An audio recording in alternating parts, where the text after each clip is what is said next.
बिस्मिल्लाहिर्रहमानिर्रहीम। अस्सलाम वालेकुम प्यारे दोस्तों, अल्लाह ताला तुहाको सलामत रखे। मैं उस्ताद ग़ुलाम रसूल गुजारिश करीना थोड़े सामने। और अज का सारा मौजू है भाई खुराक इजाफी जी अस जानवर खवाइंदे हैं, सब तो अच्छी खुराक केड़ी है। और असा इस दे बारे असा दोस्तों इन्फॉर्मेशन दींदे हैं। और वीडियो शुरू करने तो पहले दोस्तों के रिक्वेस्ट है भाई चैनल को सबसक्राइब किया करो और दुआव दे याद भी ज़रूर किया करो।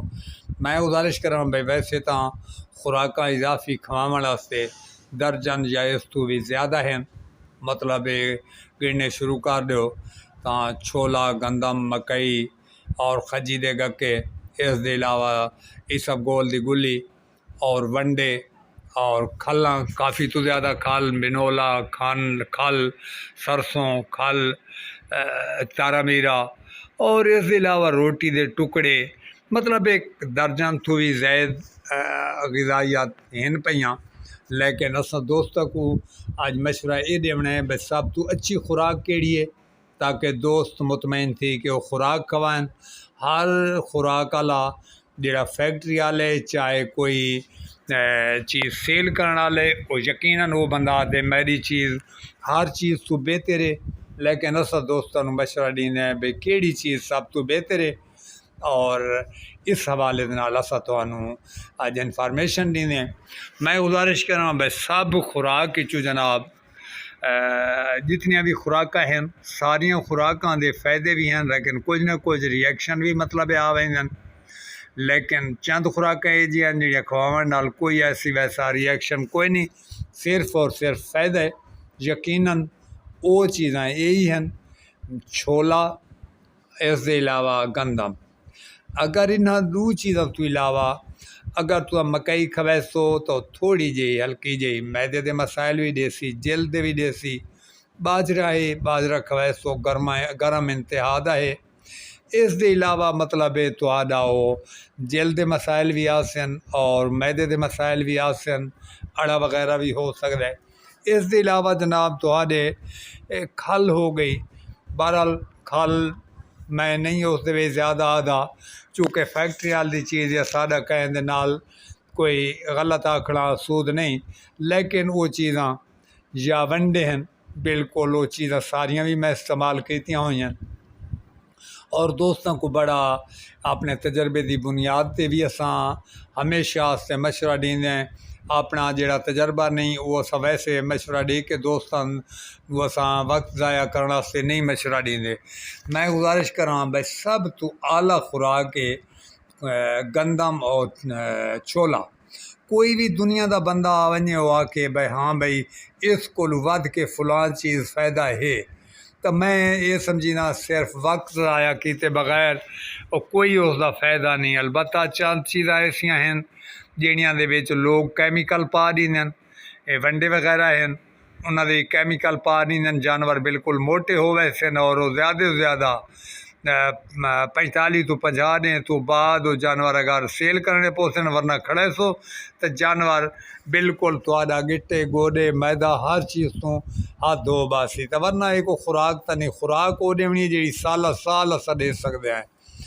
और असा मतलब चाहे बकरियां जड़ियाँ रखते हैं, मतलब वो साल साल साढ़े को रहिंदियां। बकरे जेड़े अलबत्ता ये साढ़े को साल तो 1.5 साल रहिंदे। तो मतलब ये जी खुराक ना हो जी रस्ते दे कोई मसाइल करे।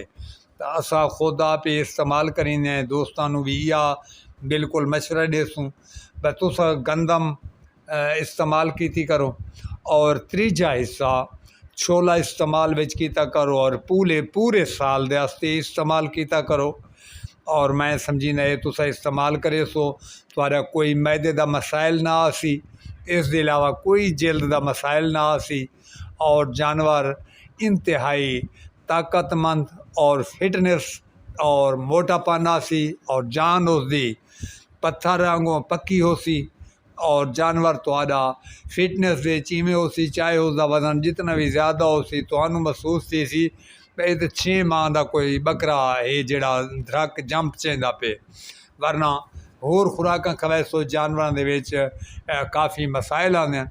तो असा तुहानू अज दी इहा भी यानी मशवरा देना है भाई तुसा गंदम ते छोला ये मिक्स करके खवाओ। अलबत्ता खालिस गंदम भी खवा सकते हो, वो भी तुम्हारा बिल्कुल बेहतरीन ग़िज़ाइयत है, उस बेहतरीन खुराक है। और तुस आप जान दो इंसाना की खुराक है और बड़ी ताकत वाली खुराक है, तो इस वास्ते तुस खवा सकते हो स्पेशली बकरी भी।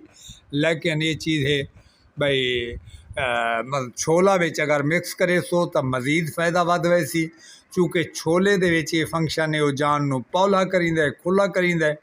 गंदम जेड़ी है उतना खुला नहीं करींदी जितना छोला करींदा है। लिहाजा अगर खालिस गंदम भी खवे सो तो इंशाअल्लाह ताला तो आपको मायूस वो भी न करे सी। खालिस गंदम ही अगर खवे सो तुसा बकरा कुर्बानी वाला नू चाहे बकरियां नू तो इंशाअल्लाह ताला तो आपको मायूस न करे सी और खालिस गंदम ही खवा सकते हो। बकाया होर चीज़ा खवे सो तो कोई तुहानू मैं नहीं समझींदा भाई इन्हां दे बराबर दा फ़ायदा हो सी। अलबत्ता ये शे ज़रूर है भाई नाल तुहानू अखराजात इहो जितना सी, बाकी तुहाडे जिल्द दे और गोडा गिट्टां दे मसाइल वगैरह मतलब आ वैसन। तो लिहाजा अज दी वीडियो दा इतना, और दोस्तां दे कोलों इजाज़त गिंदे इस तवक्को दे नाल बस दुआवां दे दोस्त ज़रूर याद करे सन और ज़िंदगी वफा की थी। अगली वीडियो ते ज़रूर मुलाकात थी सी। उतने तक इजाज़त, अल्लाह हाफिज़।